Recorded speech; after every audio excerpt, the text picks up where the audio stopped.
ధర్మం గురించి తెలుసుకునే ముందు ధర్మం యొక్క ఆధారం గురించి తెలుసుకోవలసి ఉంటుంది.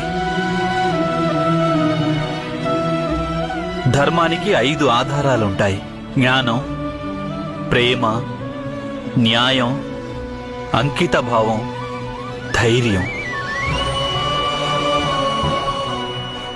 నీవు నన్ను ప్రశ్నించావు కదా ద్రౌపది, నీవు ఏ కారణాన జన్మించావని?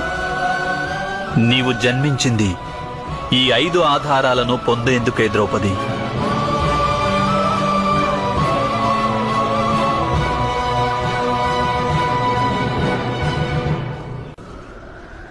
దేవతలన్నారు, నీవు ఆర్యావర్తన భవిష్యత్తుని నిర్మాణం కావిస్తావని.